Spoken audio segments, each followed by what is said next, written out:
구멍가게 할머니의 일상. 저는 최영자입니다. 올해 65이죠. 인천 부평구에서 작은 구멍가게를 운영하고 있습니다. 가게 이름은 따로 없어요. 그냥 동네 사람들이 영자네 가게라고 부르죠. 20평도 안 되는 작은 공간입니다. 새벽 오시면 눈을 떠요. 몸이 알아서 깨는 겁니다. 씻고 나서 가게 문을 열면 육시죠. 신문 배달 아저씨가 제일 먼저 오십니다. 영자 씨, 오늘도 일찍 나왔네. 그래야죠. 출근하는 사람들 아침 챙겨줘야지. 저는 삼각김밥을 진열대에 올려놓고 우유를 냉장고에 넣습니다. 허리가 뻐근했어요. 디스크 때문이죠. 10년째 고생하고 있습니다. 아침 7시부터 손님들이 오기 시작했어요. 회사 가는 젊은이들, 학교 가는 학생들. 다들 바쁘게 물건을 사가죠. 할머니, 라면 2개요. 1,800원이야. 저는 계산을 하고 봉투에 담아줍니다. 허리를 구부릴 때마다 아팠어요. 하지만 내색하지 않았습니다. 손님 앞에서 아프다고 하면 미안해하니까요. 점심때가 되니 가게가 조용해졌습니다. 저는 컵라면 하나를 끓여 먹었어요. 의자에 앉으니 다리가 퉁퉁 붓더군요. 진통제를 한 알 먹었습니다. 남편 생각이 났어요. 남편 최철수는 10년 전에 교통사고로 세상을 떠났습니다. 갑작스러웠죠. 아침에 나갔다가 저녁에 병원 영안실에서 만났어요. 그때 제 나이가 55이었습니다. 남편은 평생 성실하게 살았어요. 택시 운전을 했죠. 아들 둘을 대학까지 보냈습니다.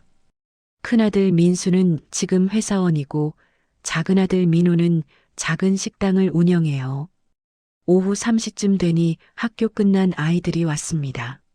할머니, 아이스크림이요. 그래, 잘 먹어라. 아이들의 웃는 얼굴을 보면 피곤이 좀 풀려요. 저도 모르게 미소가 나옵니다.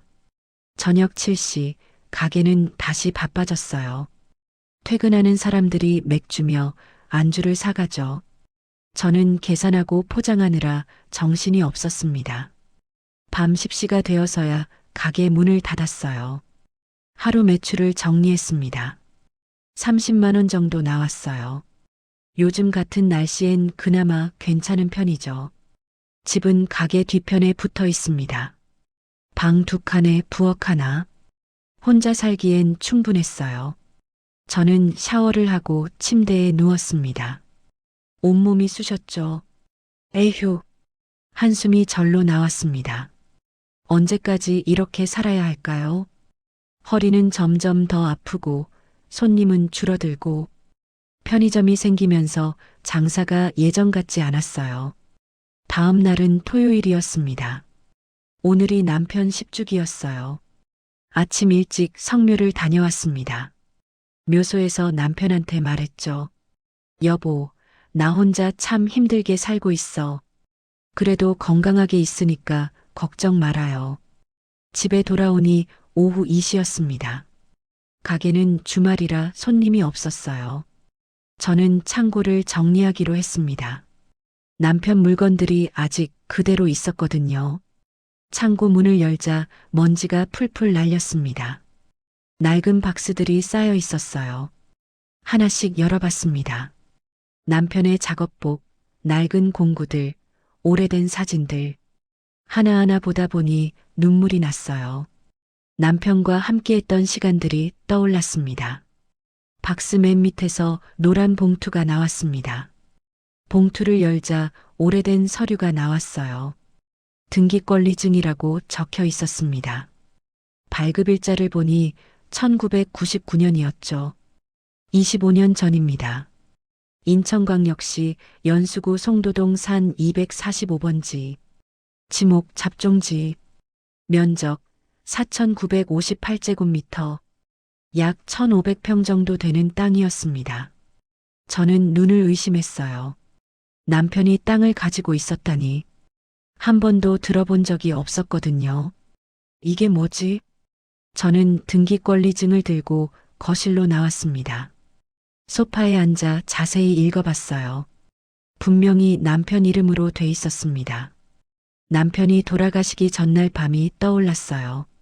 병원 침대에 누워있던 남편이 제 손을 잡고 말했습니다. 여보, 송도 그 땅은 절대 헐값에 거기까지 말하고 숨을 거뒀어요. 저는 그때 무슨 말인지 몰랐습니다. 너무 슬퍼서 그 말을 기억조차 못했죠. 송도 땅? 남편이 말하던 게 이 땅이었구나. 저는 가슴이 뭉클했습니다. 남편은 저를 위해 이 땅을 남겨두셨던 거예요. 하지만 왜 생전에 말씀하지 않으셨을까요? 저는 큰아들 민수한테 전화했습니다. 민수야, 엄마야. 네, 엄마. 무슨 일이세요? 아버지가 송도에 땅을 가지고 계셨대. 네. 그게 무슨 소리예요? 저는 민수에게 등기권리증을 발견한 이야기를 했습니다. 민수는 잠시 침묵하더니 말했어요. 엄마, 그런 땅 신경 끄세요. 어차피 쓸모없는 땅일 거예요. 그래도 한번 알아봐야 하지 않겠니? 엄마, 시간 낭비예요. 가게나 잘하세요. 민수는 관심이 없었습니다. 저는 맥이 풀렸어요. 작은 아들 민호한테도 전화했죠. 엄마, 그거 한번 알아보세요. 요즘 송도가 핫하다던데. 민호는 형과 달랐습니다. 긍정적이었어요. 그래, 알아볼게. 저는 전화를 끊고 등기권리증을 다시 봤습니다. 송도라는 이름이 낯설지 않았어요. 뉴스에서 몇 번 들었던 것 같았죠. 마침 단골 손님인 박 교수가 가게에 들어왔습니다. 60대 초반의 대학 교수님이에요. 영자 씨, 오늘도 수고 많으시네. 교수님, 송도가 어떤 곳이에요? 송도요? 지금 대한민국에서 가장 핫한 곳 아닙니까? 국제도시로 개발 중이에요. 그렇게 대단한 곳이에요? 그럼요. 땅값도 엄청나게 올랐죠. 왜 물어보세요? 아니에요. 그냥 궁금해서요. 저는 교수님한테 자세한 이야기는 하지 않았습니다. 괜히 소문날까 봐요. 그날 밤 저는 잠을 이루지 못했습니다. 남편이 남긴 땅이 계속 신경 쓰였어요. 혹시 정말 가치가 있는 땅이 아닐까? 그런 기대감이 생겼습니다. 다음 주에 부동산에 한번 가봐야겠다고 생각했어요. 손해볼 것도 없으니까요. 저는 남편 사진을 보며 중얼거렸습니다. 여보, 당신이 남긴 게 뭔지 알아볼게요. 무시당하는 첫 방문. 월요일 오후였습니다. 가게 문을 잠깐 닫고 동네 부동산 중개소로 향했어요. 허리가 아파서 천천히 걸었습니다. 10분 거리였지만 15분이나 걸렸죠. 희망부동산이라는 간판이 보였습니다. 유리문을 열고 들어가니 30대 남자가 책상에 앉아 컴퓨터를 보고 있었어요. 정장을 입고 머리를 깔끔하게 넘긴 모습이었죠. 안녕하세요. 남자는 저를 힐끗 쳐다보더니 다시 컴퓨터 화면을 봤습니다. 인사도 제대로 안 했어요. 무슨 일이세요? 저기 땅 좀 알아보려고요. 어디 땅인데요? 저는 가방에서 등기권리증을 꺼냈습니다. 남자 앞에 놓았어요. 명찰을 보니 김태준 팀장이라고 적혀 있었습니다. 태준은 등기권리증을 대충 훑어봤어요. 그러더니 코웃음을 쳤습니다. 송도 잡종지요? 이거 25년 전 거네.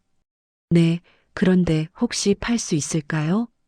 할머니, 이런 땅은 아무도 안 사요. 태준의 말투가 싸늘했습니다. 저를 아예 무시하는 태도였어요. 그래도 요즘 송도가 개발되고 있다던데. 개발되는 것하고 할머니 땅하고는 상관없어요.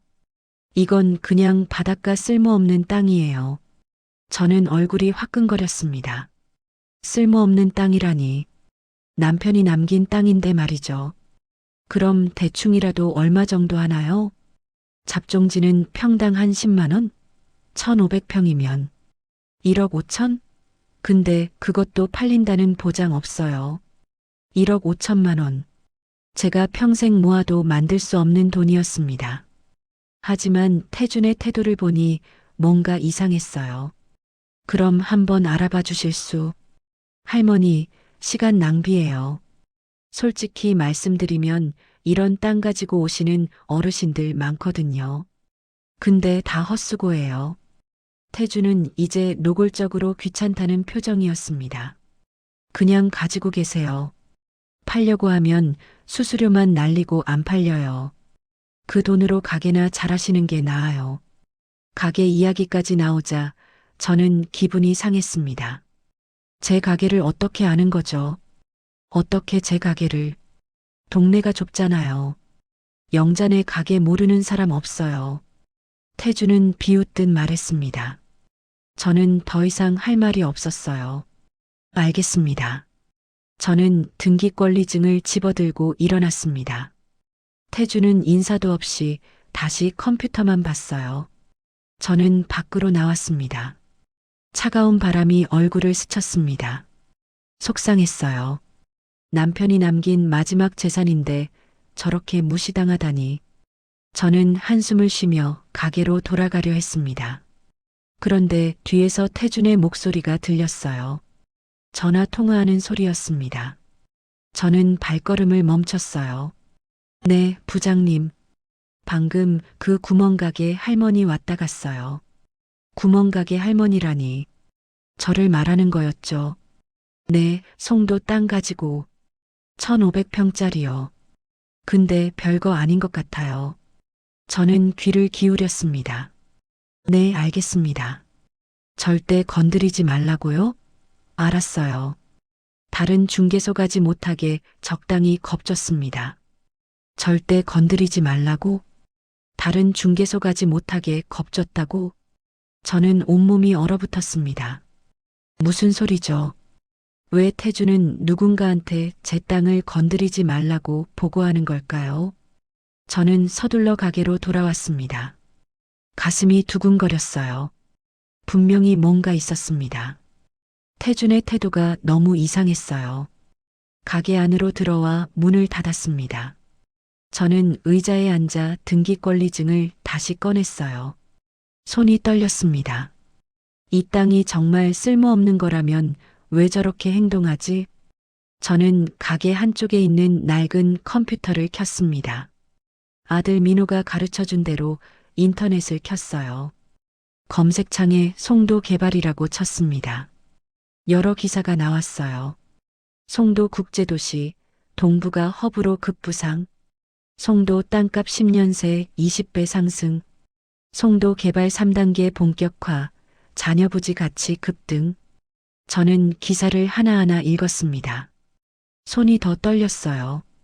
송도가 엄청나게 발전하고 있었던 겁니다. 그리고 제 땅 위치를 확인해 봤어요. 지도 검색을 했습니다. 송도동 산 245번지. 지도에 표시를 해보니 센트럴파크 근처였어요. 기사를 보니 그곳이 송도에서도 핵심 지역이라고 했습니다. 저는 가슴이 두근거렸습니다. 이건 절대 쓸모없는 땅이 아니야. 남편은 알고 계셨던 거예요. 이 땅이 언젠가 가치를 가질 거라는 걸요. 그래서 IMF 때도 팔지 않으셨던 겁니다. 저는 눈물이 났어요. 여보, 고마워요. 그날 저녁 민호가 가게에 들렀습니다. 엄마, 부동산 다녀왔어요? 응. 근데 이상한 일이 있었어. 저는 민호에게 오늘 있었던 일을 이야기했습니다.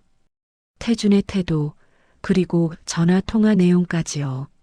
민호는 심각한 표정으로 들었어요. 엄마, 그거 이상한 거 맞아요. 분명히 뭔가 있는 거예요. 나도 그렇게 생각해. 다른 곳 알아봐야 해요. 포기하면 안 돼요. 민호가 제 손을 잡았습니다. 저는 고개를 끄덕였어요. 하지만 솔직히 두려웠습니다. 평생 작은 가게만 운영하며 살았어요. 부동산 같은 건 제 세상이 아니었죠. 민호야, 엄마가 잘할 수 있을까? 엄마, 아버지가 남긴 땅이잖아요. 끝까지 알아봐야죠. 민호의 말이 맞았습니다. 저는 남편을 생각했어요. 남편은 평생 성실하게 살았습니다. 저와 아이들을 위해 밤낮으로 일했죠. 그렇게 모은 돈으로 그 땅을 샀던 겁니다. 저는 다짐했습니다. 남편의 마지막 유산을 지켜내겠다고요. 의심스러운 제안. 일주일이 지났습니다. 저는 그동안 송도 개발 관련 기사를 계속 찾아봤어요. 민호가 스마트폰 사용법을 자세히 가르쳐줘서 이제는 혼자서도 검색할 수 있었습니다. 송도는 정말 대단한 곳이었어요. 국제도시로 개발되면서 외국 기업들이 들어오고 고층 빌딩이 들어서고 땅값이 천정부지로 올랐죠. 제 땅도 그 한가운데 있었습니다. 수요일 오후였어요. 가게에 손님이 별로 없었습니다. 저는 계산대 뒤에 앉아 신문을 보고 있었죠. 그때 가게 문이 열렸습니다. 30대 후반으로 보이는 남자가 들어왔어요. 고급 양복을 입고 명품 가방을 들고 있었습니다. 인상이 날카로웠죠. 최영자 씨 맞으십니까? 네, 그런데 누구세요? 저는 율촌 법무법인에서 나온 변호사 정우진이라고 합니다. 남자는 명함을 건넸어요. 저는 명함을 받아들었습니다. 법무법인이라니. 처음 들어보는 곳이었어요. 무슨 일이세요? 혹시 송도에 땅을 소유하고 계신 걸로 아는데요. 또 그 땅 이야기였습니다. 저는 긴장했어요. 일주일 전 태준의 태도가 떠올랐죠. 어떻게 하셨어요? 등기부등본을 열람했습니다. 제 의뢰인께서 그 땅을 매입하고 싶어 하십니다. 정우진은 능숙하게 말했습니다. 그리고 가방에서 서류를 꺼냈어요. 얼마예요? 10억입니다. 저는 숨이 턱 막혔습니다. 10억이라니. 일주일 전 태주는 1억 5천이라고 했었어요. 근데 지금은 10억이라고 하다니요. 10억이요? 네. 현금으로 바로 드립니다. 오늘 계약하시면 이번 주 안에 입금 가능합니다. 정우진은 계약서를 꺼내 제 앞 계산대에 놓았어요. 저는 그 계약서를 보며 머리가 복잡해졌습니다. 10억이면 엄청난 돈이었어요. 가게 문 닫고 편하게 살 수 있었습니다. 아들들한테도 도움을 줄 수 있었죠. 하지만 이상했어요. 왜 갑자기 10억일까요? 그것도 오늘 당장 계약하자고 하다니요. 좀 생각해 볼 시간이 없습니다. 다른 분들도 그 땅을 원하고 계십니다. 지금 결정 안 하시면 기회를 놓치십니다. 정우진의 말투가 급해졌습니다. 뭔가 조급한 느낌이었어요. 저는 남편 얼굴이 떠올랐습니다. 여보, 송도 그 땅은 절대 헐값에. 남편의 마지막 말이 귓가에 맴돌았어요. 죄송한데요, 좀 더 알아보고 싶어요. 알아보시면 뭐합니까? 지금 10억 드린다는데요. 영자 씨, 구멍가게 하시면서 10억 모으려면 몇 년 걸리시겠어요? 정우진의 말에 저는 기분이 상했습니다.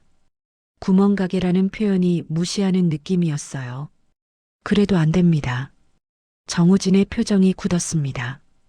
그러더니 갑자기 웃으며 말했어요. 그럼 20억 드리겠습니다. 네, 20억입니다. 지금 당장 계약하시면요. 10억에서 20억으로 순식간에 올랐습니다. 저는 더 확신했어요. 이 땅에 뭔가 있다는 걸요. 그렇지 않고서야 10억을 20억으로 바로 올릴 리가 없었습니다. 안 됩니다. 전 팔지 않겠어요. 영자 씨, 후회하실 겁니다. 상관없어요. 나가주세요. 저는 단호하게 말했습니다. 평생 처음으로 이렇게 강하게 거절했어요. 손은 떨렸지만 목소리는 흔들리지 않았습니다. 정우진은 차갑게 웃으며 서류를 챙겼어요. 좋습니다. 하지만 나중에 후회하셔도 모릅니다. 제 명함 가지고 계세요. 마음 바뀌시면 연락 주시고요. 명함을 계산대에 놓고 정우진은 나갔습니다. 저는 그 뒷모습을 보며 온몸에 힘이 빠졌어요. 다리가 후들거렸습니다. 20억을 거절했습니다. 저 같은 사람한테 20억은 상상도 못할 돈이었어요. 평생 일해도 만들 수 없는 금액이죠. 그런데 거절했습니다. 스스로도 믿기지 않았어요. 하지만 저는 알았습니다. 이 땅은 20억보다 훨씬 가치가 있다는 걸요. 저녁에 민호한테 전화했습니다. 민호야, 오늘 이상한 일이 있었어. 무슨 일인데요? 저는 민호에게 정우진이 찾아온 이야기를 했습니다. 10억에서 20억으로 순식간에 올린 것까지요. 민호는 놀란 목소리로 말했어요. 엄마, 그 땅 진짜 대박이에요. 절대 팔면 안 돼요. 그런데 무서워. 저 사람 눈빛이. 엄마, 우리 변호사 선임해야 할 것 같아요. 변호사? 그런 돈이 어디 있니? 제가 알아볼게요. 무료 법률 상담도 있대요. 민호는 든든했습니다. 큰아들 민수는 관심도 없는데 민호는 달랐어요. 고마워, 민호야. 엄마, 힘내세요. 우리 아버지가 남긴 거잖아요. 전화를 끊고 저는 남편 사진을 봤습니다. 액자 속 남편은 환하게 웃고 있었어요. 여보, 내가 잘하고 있는 거 맞죠?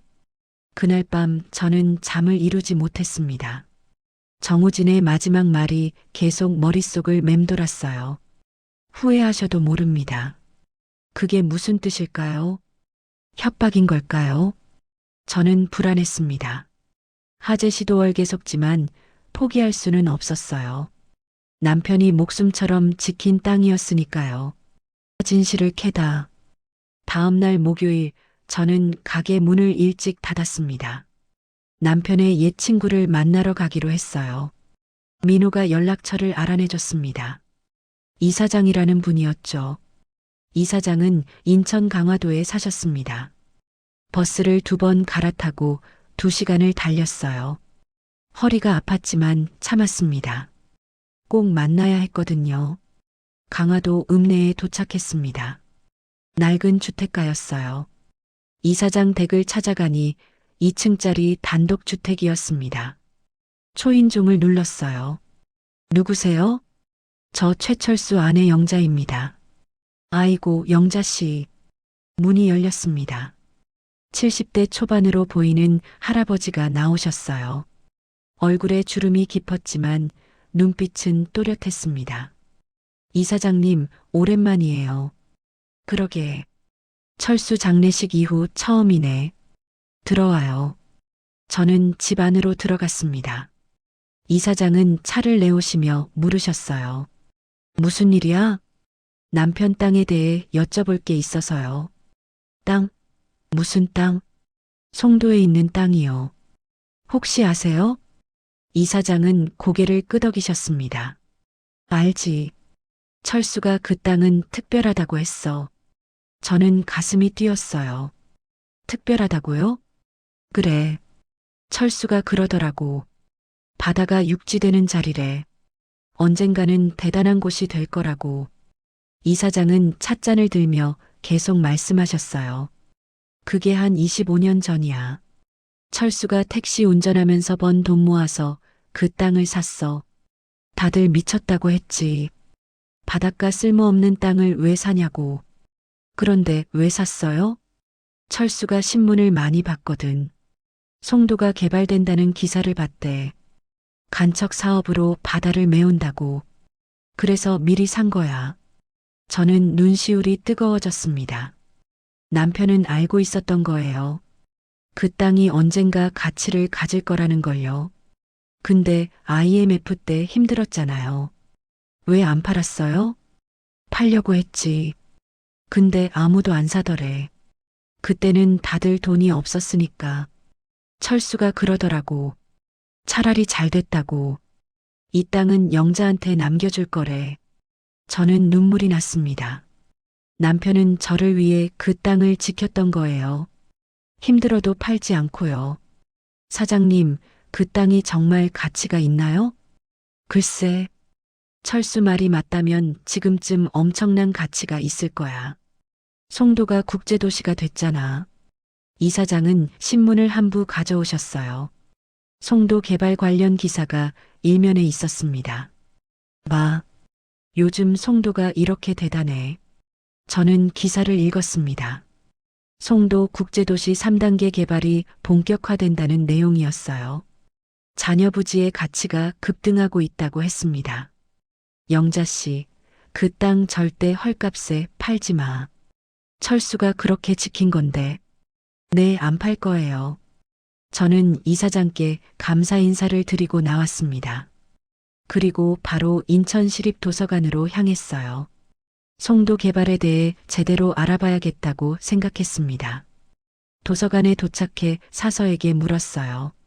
송도 개발 관련 자료 좀 볼 수 있을까요? 네, 이쪽으로 오세요.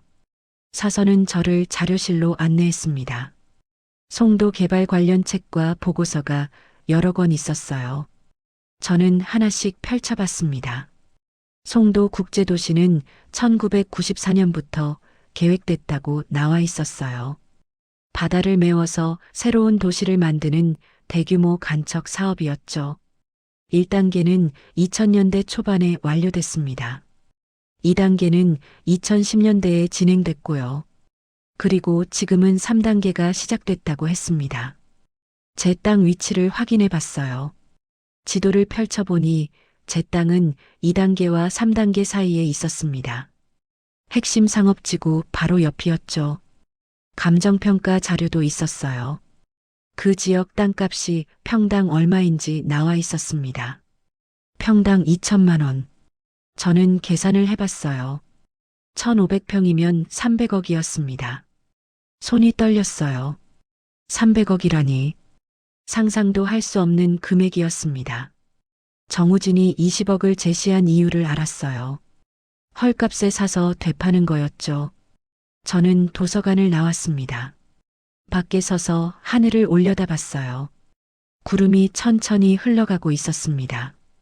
여보, 당신이 얼마나 대단한 선택을 하셨는지 이제야 알았어요. 남편은 25년 전에 미래를 봤던 겁니다. 신문 기사 하나로 송도의 가능성을 읽었죠. 그리고 모든 걸 걸고 그 땅을 샀던 거예요. 저는 집으로 돌아왔습니다. 가게 문을 열고 들어가니 민호가 기다리고 있었어요. 엄마, 어떻게 됐어요? 저는 민호에게 오늘 있었던 모든 일을 이야기했습니다. 이사장이 하신 말씀, 그리고 도서관에서 확인한 내용까지요. 민호는 눈을 크게 떴어요. 300억이요? 응, 그 정도 가치가 있대. 엄마, 대박이에요. 진짜 대박. 민호는 기뻐했습니다. 하지만 저는 불안했어요. 민호야, 무서워. 이렇게 큰 돈이 걸리면 위험한 사람들이 나타날 것 같아. 엄마, 우리 변호사 선임해야 해요. 지금 당장요. 민호가 제 손을 잡았습니다. 저는 고개를 끄덕였어요. 그날 밤 큰아들 민수한테 전화가 왔습니다. 엄마, 나 민수야. 응, 무슨 일이니? 엄마, 그 땅 말인데. 형이 알아봤어. 20억만 받고 파는 게 어때? 저는 깜짝 놀랐어요. 무슨 소리야? 그 땅은 300억 가치가 있어. 300억? 그건 말도 안 돼. 엄마, 20억도 엄청난 돈이야. 그냥 받고 편하게 살자. 민수의 목소리에서 조급함이 느껴졌습니다. 민수야, 너 누구한테 뭐 들었니? 아니야. 그냥 걱정돼서 그래. 민수는 둘러댔어요. 하지만 저는 알았습니다. 누군가 민수한테 접근한 거죠. 민수야, 이 땅은 내 아버지가 목숨처럼 지킨 거야. 절대 헐값에 못 팔아. 엄마, 이 이야기 끝. 나 바빠. 저는 전화를 끊어버렸습니다. 가슴이 답답했어요. 큰아들까지 저를 설득하려 들다니. 분명히 누군가 민수를 이용하는 거였습니다. 저는 남편 사진 앞에 앉았습니다. 여보, 제대로 싸울게요. 당신이 남긴 땅 끝까지 지킬게요. 협박의 시작. 금요일 오전이었습니다. 가게 문을 열고 청소를 하고 있는데 고급 승용차 한 대가 가게 앞에 섰어요. 검은색 대형 세단이었습니다. 차 문이 열리고 50대 후반으로 보이는 남자가 내렸어요. 고급 양복에 명품 시계를 차고 있었죠. 카리스마가 느껴졌습니다. 남자는 가게 안으로 들어왔어요. 최영자 씨 맞습니까? 네, 그런데요. 저는 태양건설 부사장 한성민입니다. 남자는 명함을 건넸어요. 저는 명함을 받아들었습니다. 태양건설이라니. 대기업이었어요. 무슨 일이세요? 송도 땅건으로 왔습니다. 자리 좀 주시겠습니까? 저는 작업대 옆 의자를 내줬습니다. 한성민은 천천히 앉으며 가게를 둘러봤어요. 무시하는 듯한 시선이었습니다. 힘들게 사시는군요. 그건 제 일이에요. 그래서 더 좋은 제안을 드리러 왔습니다. 100억입니다. 저는 심장이 쿵 내려앉았습니다. 100억이라니. 정우진이 제안했던 20억의 5배였어요. 100억이요? 네. 우리 회사가 송도에 대규모 프로젝트를 진행 중입니다. 영자 씨 땅이 꼭 필요합니다. 계약하시면 다음 주에 입금해 드리겠습니다. 한성민은 가방에서 두꺼운 서류를 꺼냈습니다. 계약서였어요. 저는 그 계약서를 보며 머리가 복잡해졌습니다. 100억이면 상상할 수 없는 돈이었어요. 민호 식당도 키워주고 민수빚도 갚아주고 저도 편하게 살 수 있었죠. 하지만 저는 알고 있었습니다. 이 땅은 300억 가치가 있다는 걸요. 죄송하지만 전 팔지 않겠습니다. 한성민의 얼굴이 굳었습니다. 최영자 씨, 지금 무슨 말씀하시는 겁니까? 제 땅이잖아요. 팔고 싶지 않아요. 100억입니다. 이게 얼마나 큰 돈인지 아십니까? 알아요. 하지만 안 팝니다. 저는 단호하게 말했습니다. 한성민은 의자에서 일어났어요. 표정이 차갑게 식었습니다. 최영자 씨, 우리 회사를 거절하시면 후회하실 겁니다. 무슨 뜻이에요? 개발 사업에는 여러 절차가 있습니다. 토지 수용도 그중 하나죠. 협의 매수를 거부하시면 강제 수용이 진행됩니다. 그럼 보상금이 훨씬 적어집니다. 한성민의 목소리에 협박이 섞여 있었어요. 그건 불법 아닌가요? 불법이 아닙니다. 합법적인 절차예요. 한성민은 한 발짝 다가왔습니다. 그리고 최영자 씨, 가게 운영하시는 거 힘들지 않으세요? 세무조사 한번 들어가면 골치 아플 텐데요. 저는 온몸이 얼어붙었습니다. 세무조사라니. 협박이 노골적이었어요. 나가주세요. 최영자 씨, 현명한 선택하세요. 아드님들도 있으시잖아요. 가족을 생각하셔야죠. 아들들 이야기가 나오자 저는 화가 치밀었습니다. 지금 당장 나가세요. 제 목소리가 떨렸어요. 한성민은 비웃듯 웃으며 명함을 하나 더 놓고 나갔습니다. 사흘 드리겠습니다. 다시 연락 주세요. 문이 닫혔어요. 저는 그 자리에 주저앉았습니다. 손이 덜덜 떨렸어요. 무서웠습니다. 점심때 민호가 가게로 왔습니다. 엄마, 무슨 일 있어요? 안색이 안 좋아. 저는 민호를 보자 눈물이 났어요.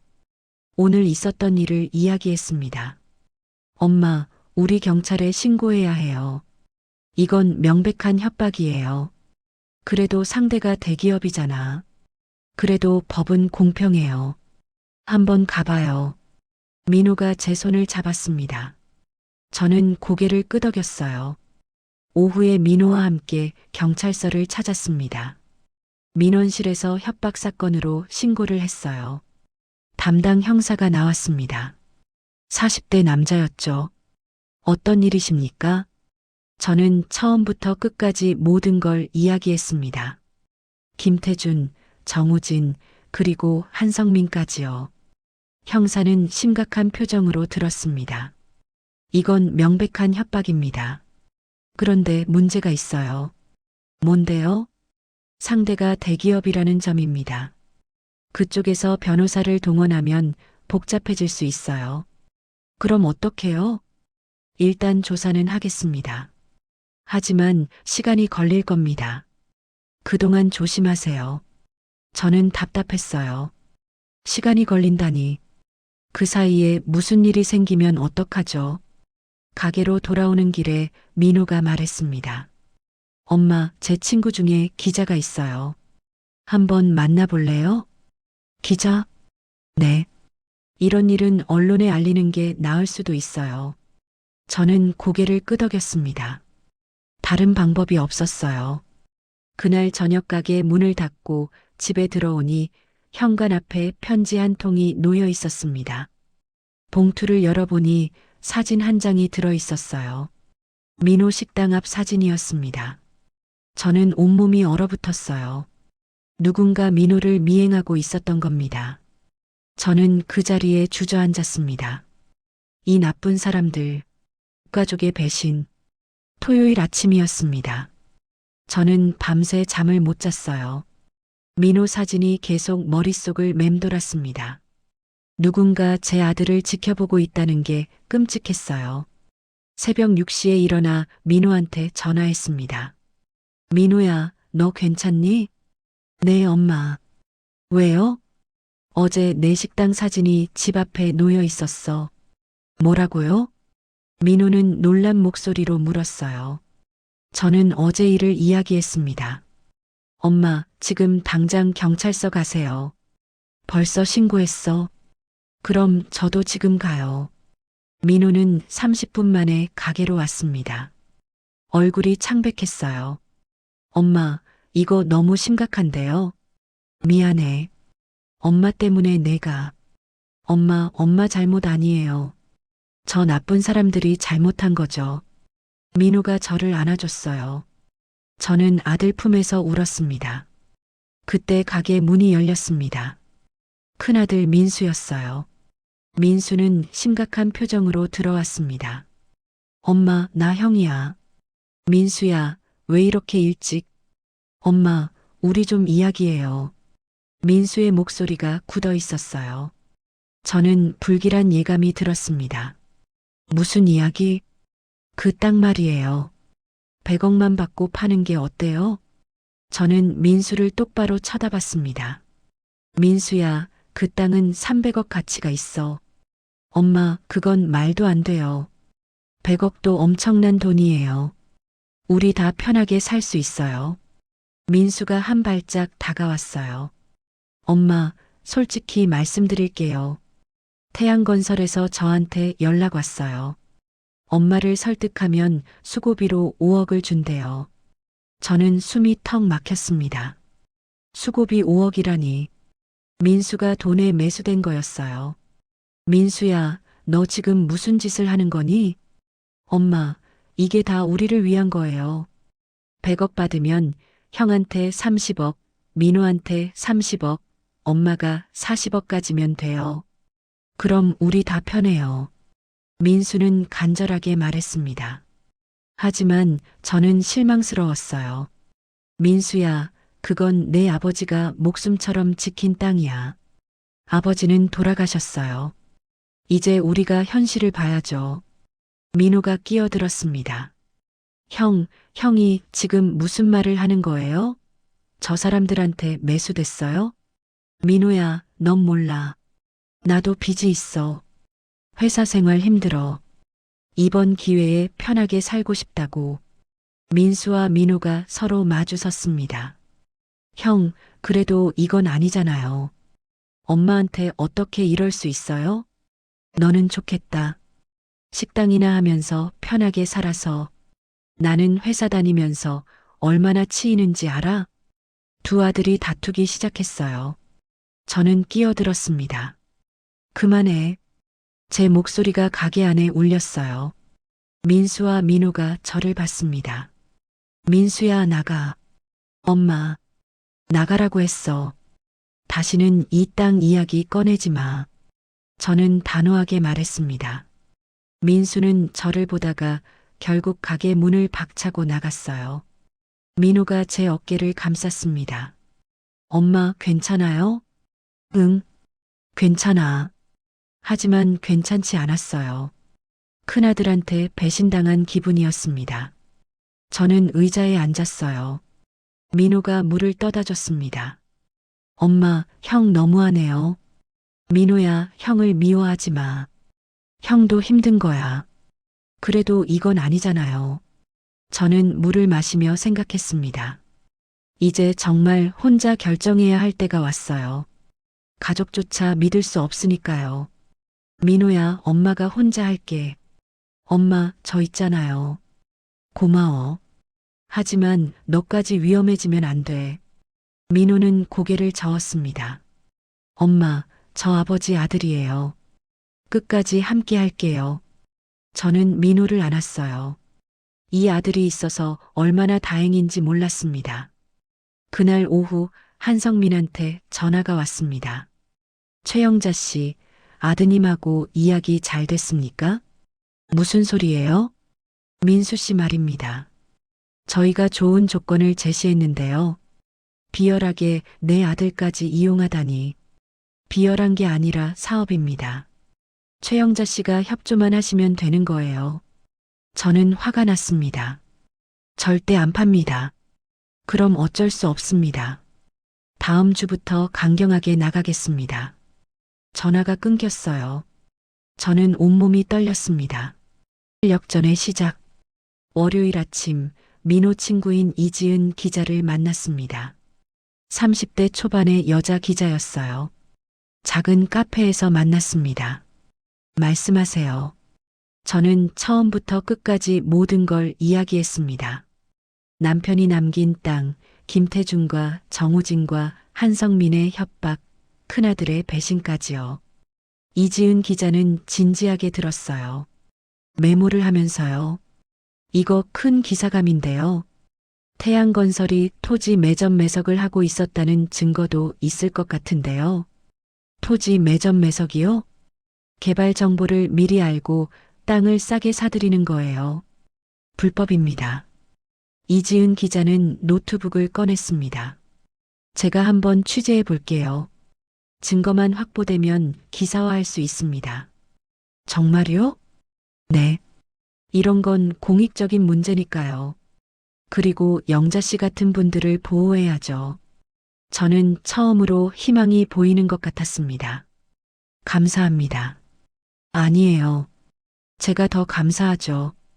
좋은 기사 쓸 수 있게 해주셔서요. 카페를 나와 가게로 돌아왔습니다. 마음이 조금 편해졌어요. 수요일 오전 한성민한테 다시 전화가 왔습니다. 최영자 씨, 마지막으로 한 번 더 기회를 드리겠습니다. 100억입니다. 안 판다고 했잖아요. 그럼 어쩔 수 없습니다.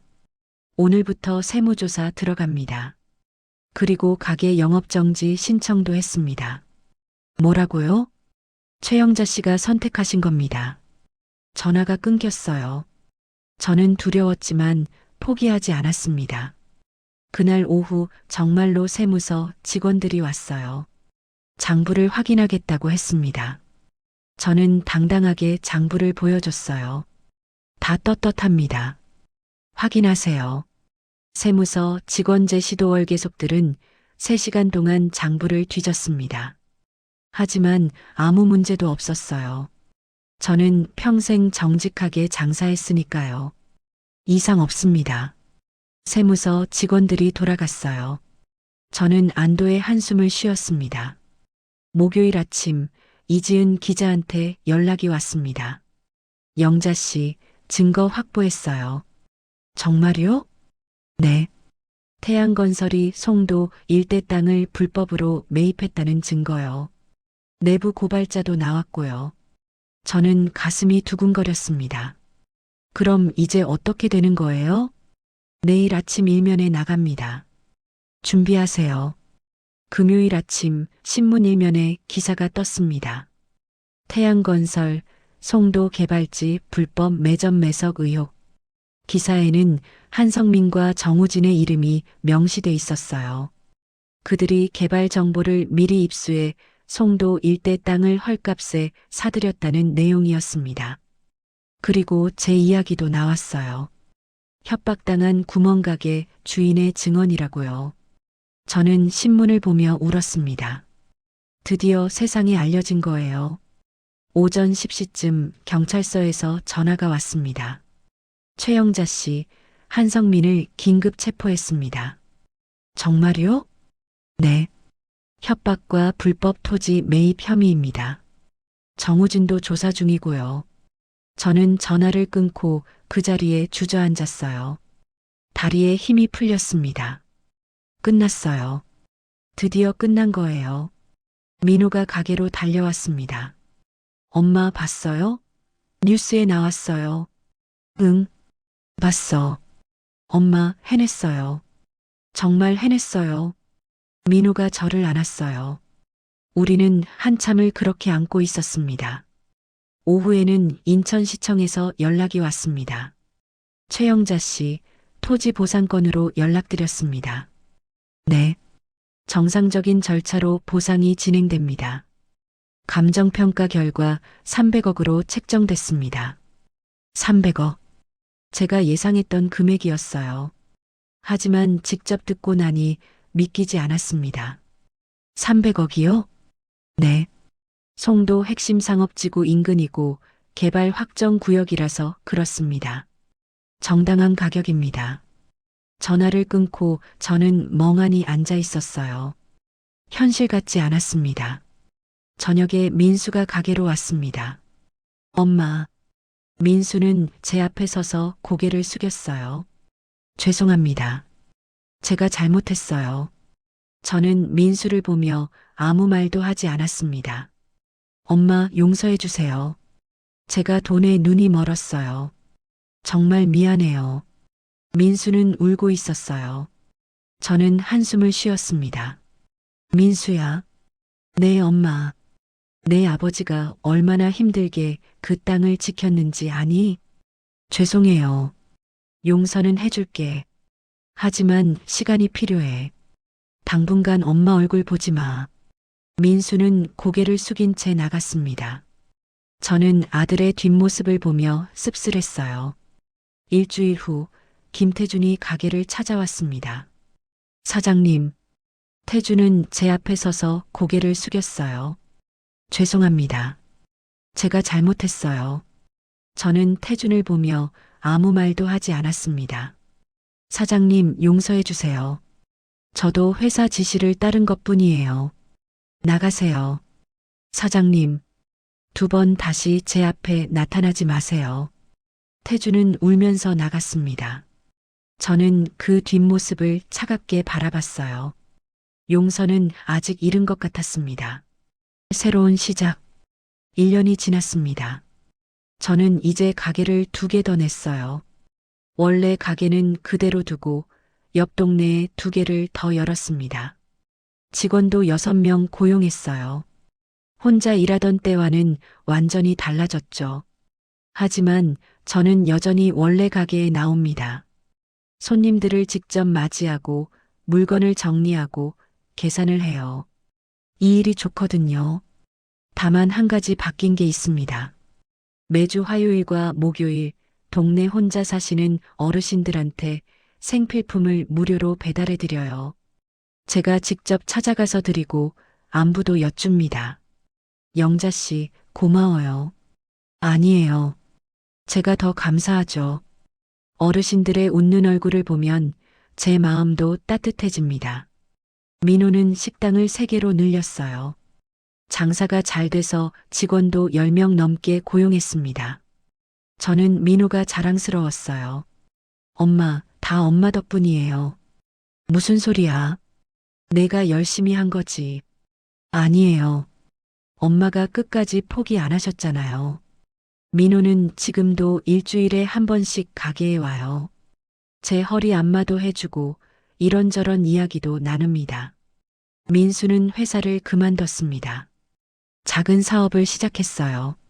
저한테 받은 돈으로 청년들한테 일자리를 만드는 사업을 하고 있습니다. 엄마, 이제야 제대로 사는 것 같아요. 그래, 잘하고 있어. 민수와의 관계도 많이 회복됐어요. 시간이 필요했지만 결국 용서했습니다. 피는 물보다 진하니까요. 오늘은 남편 기일입니다. 저는 민호, 민수와 함께 묘소를 찾았어요. 꽃을 놓고 절을 올렸습니다.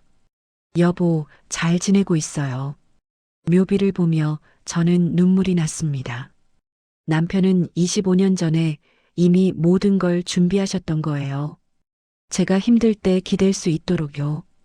여보, 이제 알았어요. 당신이 남겨주신 게 땅만이 아니라는 걸요. 남편은 땅뿐 아니라 용기를 남겨주셨어요. 포기하지 않는 힘을요. 바람이 불었습니다. 마치 남편이 대답하시는 것 같았어요. 저는 일어나서 아들들 손을 잡았습니다. 엄마, 우리 이제 행복한 거죠? 응, 우리 행복해. 산을 내려오는 길, 저는 뒤를 돌아봤습니다. 한성민은 징역 5년을 선고받았어요. 정우진은 변호사 자격이 취소됐고요. 김태주는 중개사 면허가 정지됐습니다. 저는 그들을 미워하지 않습니다. 다만 안타까울 뿐이에요. 돈 때문에 사람을 짓밟았던 그들의 선택이요. 저는 다른 길을 선택했습니다. 300억을 받았지만 절반은 기부했어요. 지역 복지관과 소년소녀가장 후원해요. 남은 돈으로 가게를 키우고 아들들을 도와주고 노후를 준비했습니다. 그리고 무엇보다 중요한 걸 배웠어요. 돈보다 더 큰 게 있다는 걸요. 자존심입니다. 전 이제 누구 앞에서도 당당합니다. 구멍가게 할머니라고 무시당하지 않아요. 제 일에 자부심을 가지고 제 삶을 사랑합니다. 집에 돌아와 거울을 봤습니다. 거울 속에 저는 웃고 있었어요. 진짜 웃음이었습니다. 영자야, 잘했어. 저는 제 자신에게 말했습니다. 창밖을 보니 해가 지고 있었어요. 노을이 아름다웠습니다.